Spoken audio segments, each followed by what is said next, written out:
होली के त्योहार का आरंभ सतयुग में भगवान के नरसिंह अवतार के समय हुआ। ज्योतिषाचार्य के अनुसार सतयुग में एक अति पराक्रमी दैत्य राजा था हिरण्यकश्यप। हिरण्यकश्यप के भाई हिरण्याक्ष का भगवान विष्णु ने वर अवतार लेकर वध किया था। इस कारण हिरण्यकश्यप उन्हें दुश्मन मानता था। हिरण्यकश्यप का विवाह कयदु से हुआ, जिससे उन्हें प्रहलाद नामक पुत्र की प्राप्ति हुई।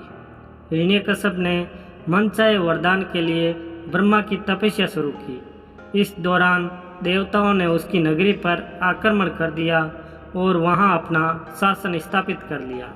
उस समय देवऋषि नारद मुनि ने कयदु की रक्षा की और अपने आश्रम में स्थान दिया।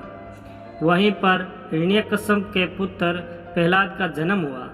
देवऋषि नारद मुनि की संगत में रहने के कारण प्रहलाद भगवान विष्णु का भक्त बन गया। उधर कई वर्षों तक तपस्या के बाद हिरण्यकश्यप को ब्रह्मा ने दर्शन दिए। हिरण्यकश्यप ने वरदान मांगा कि मेरी मृत्यु मनुष्य या पशु के हाथों न हो, न किसी अस्त्र शस्त्र से, ना दिन व रात में, ना भवन के बाहर और ना ही अंदर, न भूमि ना आकाश में। कुल मिलाकर अपनी समझ में उसने अमरता का वरदान मांगा। ब्रह्मा ने उसे ये वरदान दे दिया, किंतु उसके बाद वे निरंकुश हो गया। वे ऋषि मुनियों की हत्या करवाने लगा और स्वयं को भगवान घोषित कर दिया। किंतु स्वयं उसका पुत्र प्रहलाद विष्णु भक्ति में लीन रहता। ये बात हिरण्यकश्यप को पता चली तो वे गुस्से से फट पड़ा। बार बार समझाने के बाद भी प्रहलाद ने जिद नहीं छोड़ी तो उसने उसे मारने का फैसला कर लिया।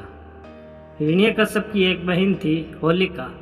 होलिका को भी भगवान ब्रह्मा से एक वरदान मिला हुआ था कि उसे अग्नि नहीं जला सकती। हिरण्यकश्यप ने होलिका को कहा कि वह प्रहलाद को अपनी गोद में लेकर अग्नि में बैठ जाए, ताकि प्रहलाद भाग न सके और वह उसी अग्नि में जलकर खाक हो जाए। होलिका ने ऐसा ही किया, किंतु वह खुद भस्म हो गई और प्रहलाद बच गया। कहा जाता है कि होलिका के एक वस्त्र में न जलने की शक्तियाँ समाहित थी, किंतु भगवान विष्णु की कृपा से चली तेज आंधी से वे वस्त्र होलिका से हटकर प्रहलाद के शरीर से लिपट गया था। होलिका के जलने और प्रहलाद के बच जाने पर नगरवासियों ने बड़ी खुशी के साथ उत्सव मनाया, जिसे छोटी होली के रूप में भी जानते हैं। इसके बाद जब ये बात फैली तो विष्णु भक्तों ने अगले दिन बड़ी धूमधाम और भव्य तरीके से उत्सव मनाया।